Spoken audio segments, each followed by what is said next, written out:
नमस्कार दोस्तों, आप सभी का हार्दिक स्वागत, अभिनंदन। हम पढ़ रहे हैं बीएससी फर्स्ट ईयर की सेकंड यूनिट। इस यूनिट में मैं आपको सेकंड बुक यानी मैथमेटिकल फिजिक्स की प्रथम यूनिट पूर्ण करवा चुका हूं और सेकंड यूनिट में हम पढ़ रहे हैं इलास्टिसिटी। बड़ी ही इजी यूनिट है क्योंकि आपने ये 11th क्लास में पढ़ी भी होगी और समझी भी होगी। अगर जिन विद्यार्थियों ने 11th क्लास में अगर इसको अच्छी प्रकार पढ़ा है तो हो सकता है थोड़े से पॉइंट आपके नए आए, जैसे बड़े पर्सन हैं 3-4 वो बड़े आ सकते हैं आपके नए। बाकी शुरुआत जो चैप्टर की होगी वो आपके लिए बड़ी ही आसान और बड़ी ही सरल होगी। मैंने कर दी है शुरुआत प्रत्यास्थता से संबंधित डेफिनेशन देकर। आपने अगर मेरे चैनल को सब्सक्राइब नहीं किया है तो आप सब्सक्राइब ज़रूर करें और आपको इसी प्रकार के वीडियो मिलते रहेंगे। अगर आप मोबाइल में नहीं देख रहे, लैपटॉप वगैरह में देखते हैं या कंप्यूटर में देखते हैं तो मेरी जो प्ले लिस्ट है उस प्ले लिस्ट को बड़े ध्यान से देखना। आपके मैंने बीएससी प्रथम वर्ष के वीडियो अलग अलग ग्रुप में मैं सेंड करूँगा। प्ले लिस्ट में आपको क्रमांकित वीडियो मिल जाएंगे और उस वीडियो के लास्ट में जो आपके डिस्क्रिप्शन बॉक्स है उस बॉक्स में आपको कुछ क्वेश्चंस मिलेंगे। उन क्वेश्चंस को 4 या 5 क्वेश्चंस मैं देता हूं हर वीडियो के बाद, कोशिश करता हूं 4 या 5 वीडियो, तो उसको आप ज़रूर देख लें और एक बार लिख कर हल करने का प्रयास करें। आप ये मान लें कि ये एक प्रकार से क्या है, हमारा टेस्ट ही है। तो पहला जो हमारा टॉपिक रहा वो प्रत्यास्थता से संबंधित परिभाषाएं रहा। रिलेटेड डेफिनेशन ऑफ इलास्टिसिटी मैंने आपको बताई। क्या क्या डेफिनेशन थी दोबारा थोड़ी सी मैं चर्चा कर देता हूँ उसमें। विरूपक बल यानी वस्तु पर लगाया गया बाह्य बल। आंतरिक प्रतिक्रियात्मक बल वो बल जो वस्तु पे विरूपक बल का क्या कर रहा है, विरोध कर रहा है। इसका मान बराबर है परंतु दिशा आपकी डिफॉर्मिंग फोर्स के क्या है, अपोजिट। एंड इसका मैग्नीट्यूड आपके क्या है, इक्वल है। इसको इलास्टिक फोर्स भी कह दो, रिस्टोरिंग फोर्स भी कह दो, कुछ भी बोल दो आप। इसके बाद इलास्टिसिटी यानी रूप परिवर्तन का विरोध कर रही है, उस गुण को हम क्या कहेंगे, प्रत्यास्थता। पूर्ण प्रत्यास्थ वस्तु, अगर वस्तु से अगर आप विरूपक बल हटा दें तो एज इट इज वस्तु जैसी थी वैसी वैसी हो जाए तो उसे पूर्ण प्रत्यास्थ वस्तु। पूर्ण प्लास्टिक वस्तु अगर परिवर्तन स्थायी रह जाए तो उसे क्या कहेंगे, पूर्ण प्लास्टिक वस्तु कहेंगे। प्रत्यास्थ विश्रांति इलास्टिक रिलैक्सेशन, कुछ वस्तुओं से विरूपक बल हटाने के कुछ समय बाद वो मूल अवस्था में लौटते हैं। इस जो ये जो टाइम है आपका या ये जो गुण है उसको प्रत्यास्थ विश्रांति, प्रत्यास्थ श्रांति, इलास्टिक फेटिग्यू। बार बार विकृति अगर करेंगे तो वो अपने प्रत्यास्थता के गुण को क्या कर देगी, खो देगी वस्तु। इस अवस्था को क्या कहते हैं, प्रत्यास्थ श्रांति, इलास्टिक फेटिग्यू कहा जाता है। रिजिड बॉडी यानी वस्तु जिस पे विरूपक बल लगाने पे वो विकृत ना हो तो वो क्या होते हैं, परफेक्ट आपकी रिजिड बॉडी कहलाती है। प्रत्यास्थ शैथिल्यता यानी आपने विरूपक बल लगाने के अगर कुछ समय बाद वस्तु विकृत हो रही है तो इस गुण को क्या कहते हैं, प्रत्यास्थ शैथिल्यता कहा जाता है। हम चलते हैं नए टॉपिक स्ट्रेस पे। प्रतिबल बड़ा ही अच्छा पॉइंट है। प्रतिबल and stress and type of stress हम पढ़ेंगे और strain and type of strain हम इस वीडियो में पढ़ेंगे।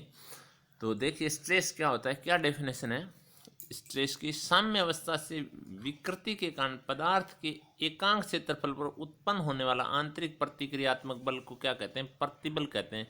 यानी इक्विलिब्रियम पोजीशन में जो स्ट्रेन होता है, अगर आपका यूनिट एरिया में जो आपके इंटरनल रिएक्शन फोर्स जो जनरेट हो रहा है यूनिट एरिया में, किसके कारण, डिस्टोरिंग फोर्स के कारण, तो उसे ही क्या कहते हैं आप, स्ट्रेस कहते हैं। इसका फॉर्मूला अगर लिखें तो stress equal to internal reaction force divided by area. तो एक्सटर्नल जो फोर्स लगा है वो आंतरिक प्रतिक्रियात्मक बल के क्या होता है, बराबर होता है। तो प्रतिबल बराबर क्या हो जाएगा, बाहरी बल जो आपने लगाया बाहरी बल बाई क्षेत्रफल। अगर यूनिट की बात करें तो बल की यूनिट न्यूटन जो प्रचलित इकाई है और मीटर स्क्वायर यानी न्यूटन बाई मीटर स्क्वायर, और ये जो इकाई है ये प्रेशर के बराबर आपकी आएगी। डायमेंशन क्या हो गया आपकी, डायमेंशन आपके अगर फोर्स की लें तो मास मल्टीप्लाई बाई एसिलरेशन, तो मास की m1 एसिलरेशन आपकी L1 T-2 divided by area की लेंथ की पावर 2, तो L2, तो M1 L-1 और T-2 इसकी क्या हो जाएगी, डायमेंशन हो जाएगी आपकी। टाइप ऑफ स्ट्रेस, 3 टाइप के होते हैं मुख्य रूप से आपके। तो पहला है अनुदैर्ध्य प्रतिबल यानी लॉन्जिट्यूडनल स्ट्रेस। क्या होता है लॉन्जिट्यूडनल स्ट्रेस? अगर आपका फोर्स लंबाई के अकॉर्डिंग लग रहा है, लेंथ के अकॉर्डिंग लग रहा है, अगर उसका स्ट्रेन लेंथ हो रही है, अगर लेंथ में विकृति हो रही है, तो वहाँ पे जो अनुप्रस्थ जो काट है, यूनिट जो एरिया है, उस पर जो आपका फोर्स, जो आंतरिक प्रतिक्रियात्मक बल उत्पन्न हो रहा है, उसे क्या कहेंगे, आपके लॉन्जिट्यूडनल स्ट्रेस कहा जाएगा। क्या कहा जाएगा? Longitudinal stress. और लॉन्जिट्यूडनल स्ट्रेस का जो मान होगा वही बल अपॉन क्या होगा, क्षेत्रफल। तो आंतरिक प्रतिक्रियात्मक बल की बात करें तो इसके लिए मैंने एक डायग्राम बनाया है। यहाँ पे देखिए, ये क्या किया मैंने, एक दृढ़ आधार लिया, इस पे मैंने एक रबड़ की ट्यूब बांध दी मान लें, और इसका ये एरिया, यहाँ पे मैंने एक हुक लगा दिया, और हुक पे मैंने क्या किया, आपके वेट रखने के लिए। तो यहाँ पे जैसे मैंने वेट रखा तो इसकी लेंथ थी वो क्या हो जाएगी, बढ़ के ये हो जाएगी। अगर लेंथ बढ़ गई इसकी, ये L है, और ये अगर length L plus del L है, तो लेंथ में विकृति भी। यहाँ पे जो अनुप्रस्थ काट का क्षेत्रफल है वो क्या है, पाई आर स्क्वायर है, एरिया क्या है, पाई आर स्क्वायर है, और लेंथ में परिवर्तन आए। तो यहाँ पे आपने फोर्स क्या लगाया, आपने वेट रखा, तो वेट का मतलब mg, WMG। तो आपके पास जो फॉर्मूला आएगा वो बल का मान तो किसके बराबर आ जाए, mass into gravitation divided by pi r square. Okay. Second है आपका नॉर्मल स्ट्रेस। अगर वस्तु के आयतन में विकृति से एकांक क्षेत्रफल में जो उत्पन्न आंतरिक प्रतिक्रियात्मक बल होता है उसको क्या कहते हैं, नॉर्मल स्ट्रेस कहा जाता है। क्या कहा जाता है, नॉर्मल स्ट्रेस। इसका मतलब जैसे आपने हाथ में क्या ले ली, टेनिस की बॉल ले ली, या आपने कम हवा भरी भी, ज़्यादा हवा भरेंगे तो फुटबॉल आपके हाथ से दबेगी नहीं। अगर आप अधिक कम हवा भर के अगर फुटबॉल को ले लिया, अगर हाथ से उसको दबाएं, तो वहाँ पे जो विरोध हो रहा है, तो वो क्या आप नॉर्मल स्ट्रेस मान सकते हो। आंतरिक प्रतिक्रियात्मक बल वहाँ वापस मूल अवस्था में आ जाएगी आपकी, तो वो आपका क्या है, नॉर्मल स्ट्रेस है। इसी प्रकार आप अगर कोई रुई ले लें, रुई को दबाएं और वापस छोड़ेंगे, तो वो अगर मूल अवस्था में आ जाए वापस से, तो वो क्या होती है, normal stress. Normal stress normally pressure के इक्वल होता है। किसके इक्वल होता है, प्रेशर के। आपका जो सूत्र रहेगा वो force upon area, force upon area किसके बराबर होता है, प्रेशर के इक्वल रहेगा। तीसरा जो है वो स्पर्शी या अपरूपी प्रतिबल यानी टेंजेंटल एंड शेयरिंग स्ट्रेस। शेयरिंग या फिर आपका टेंजेंटल स्ट्रेस क्या होता है, अगर आप वस्तु की एक सतह को क्या कर दें, स्थिर कर दें। जैसे मेरे पास ये वस्तु है, इस वस्तु की मैं एक सतह यानी ये सतह मैं फिक्स कर देता हूँ, यहाँ पे फिक्स है। अगर आप मिट्टी में दबा दें किसी फट्टे को, अगर किसी फट्टे को मिट्टी में दबा दें और उसके ऊपरी साइड से आप अगर इस साइड में अगर आप फोर्स लगाएंगे, तो यहाँ पे वस्तु में आंतरिक प्रतिक्रियात्मक बल उत्पन्न होगा, और ये वस्तु आपकी कहाँ चली जाएगी, ये यहाँ पे चली जाएगी। ओके। तो ये आंतरिक प्रतिक्रियात्मक बल है, इंटरनल आपका जनरेट हो रहा है। तो यहाँ पे जो एकांक क्षेत्रफल में जो आपका आंतरिक प्रतिक्रियात्मक बल है वो क्या होगा, टेंजेंटल आपका स्ट्रेस होगा। क्या होगा, टेंजेंटल स्ट्रेस होगा, force by area, force by area. अब एरिया किसका लेंगे, जिस पृष्ठ पे आपने लगाया, यानी ये जो मैंने आपको रेड कलर का किया है, इसका क्षेत्रफल होगा। तो फोर्स अपॉन क्या हो जाएगा, एरिया, फोर्स अपॉन क्या हो जाएगा, एरिया।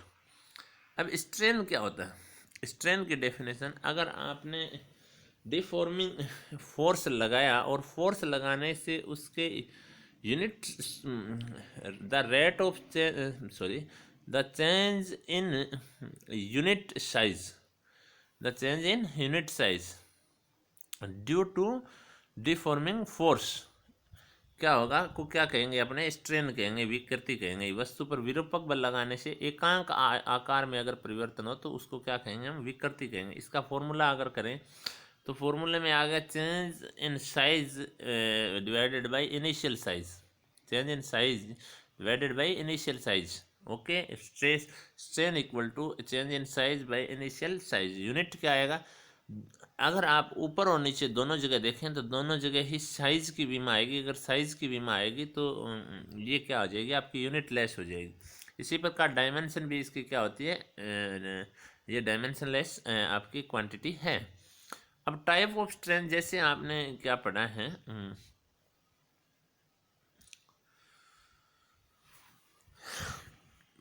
स्ट्रेस पढ़ा है, उसी प्रकार से आपकी स्ट्रेन भी मूल रूप से 3 प्रकार की होती है। चौथी भी मैं आपको बता सकता हूँ कि चौथी कौन सी होगी। अनुदैर्ध्य के अलावा अनुप्रस्थ भी होती है, ट्रांसवर्स आपकी स्ट्रेन भी होगी, वो भी मैं बताऊंगा आपको। यहाँ पे ये लिखी नहीं गई है, आप लिख सकते हैं, आप नोट्स अगर बना रहे हैं।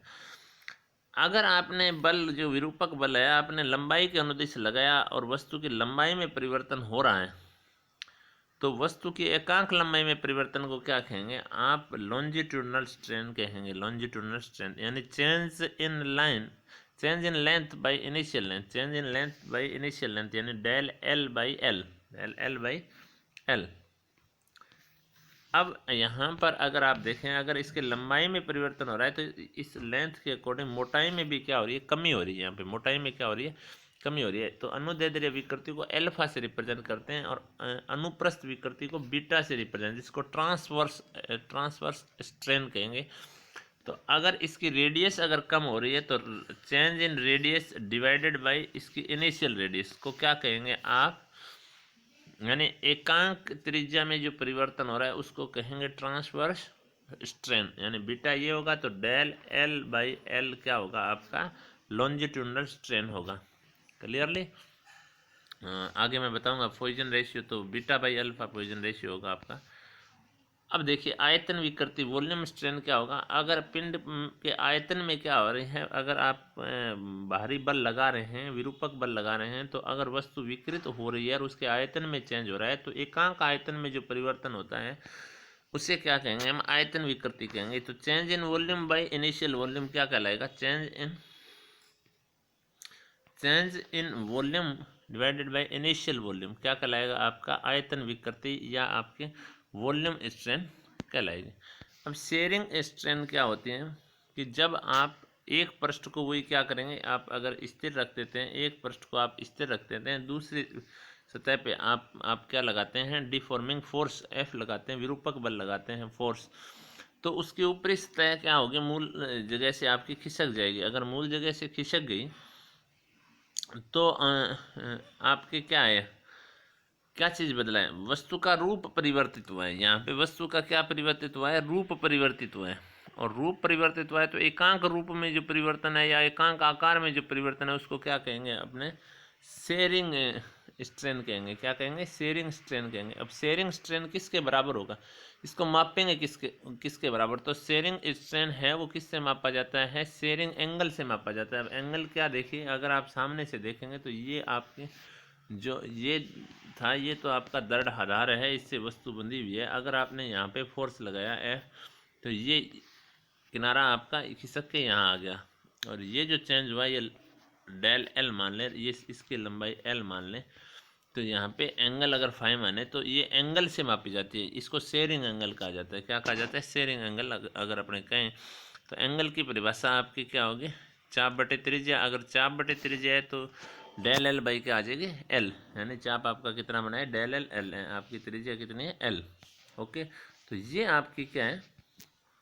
स्ट्रेन, सॉरी शेयरिंग स्ट्रेन है। तो आज हमने जो पढ़ा उसके बारे में दोबारा से चर्चा कर लीजिए कि प्रतिबल एंड विकृति एंड इनके प्रकार। तो दोबारा से देखिए, प्रतिबल बल अपॉन क्षेत्रफल, और विकृति आपके एकांक आकार में परिवर्तन। दोनों मूल रूप से तीन तीन टाइप के हैं, लॉन्जिट्यूडनल, इसके अलावा वॉल्यूम, एंड थर्ड इज आपके शेयरिंग। थर्ड क्या है? शेयरिंग, स्ट्रेस या स्ट्रेन। अगर लंबाई में परिवर्तन हो रहा है तो यहाँ पे लॉन्जिट्यूडनल, अगर आयतन में परिवर्तन हो रहा है तो आयतन, एंड अगर आपके रूप में परिवर्तन हो रहा है तो अपरूपण। रूप में परिवर्तन हो रहा है तो क्या है? अपरूपण आपका। ओके, और सभी के मैंने आपको विमा और छोटे छोटे डेफिनेशन जो बताई, यहाँ से जो प्रश्न उठेगा वो आपका 1.5 नंबर में ही उठ सकता है, इससे बड़ा प्रश्न आपके नहीं आने की संभावना है। ठीक है, तो यहाँ पे जो नोट्स हैं वो आपको स्पष्ट रूप से दिखाई दे रहे हैं, आप आराम से घर बैठे नोट्स भी बना सकते हैं। तो हमारे जो important definition and second part आपके स्ट्रेस एंड स्ट्रेन, जो मैं आपको शुरुआत में ही बता देता हूँ नोट्सों के माध्यम से कि हम क्या पढ़ने वाले हैं। तो देखिए, हमने जो मैंने आपको बताया था शुरू में जब ये यूनिट स्टार्ट की शुरू में मैंने बताया था कि हम इस यूनिट में क्या पढ़ेंगे। तो सबसे पहला पॉइंट पढ़ा है रिलेटेड डेफिनेशन ऑफ इलास्टिसिटी, यानी इलास्टिसिटी से संबंधित जितने भी परिभाषाएं थे, 9 की 9 परिभाषाएं मैंने आपको यहाँ पे बताई। उसके बाद मैंने जो 2 और 3 नंबर पॉइंट है स्ट्रेस एंड स्ट्रेन के बारे में विस्तार पूर्वक बताया कि स्ट्रेस क्या होता है, स्ट्रेन क्या होता है, ये कितने टाइप का होता है। ये अगले वीडियो में मैं आपको हुक का नियम और प्रतिबल एंड विकृति में संबंध लेके आऊँगा। तो ये 4 नंबर और 5 नंबर पॉइंट हैं, वो आपको कौन से वीडियो में मिलेंगे, अगले वीडियो में मिलेंगे। आज के लिए इतना ही, धन्यवाद, मिलते हैं नेक्स्ट वीडियो में। Thank you very much.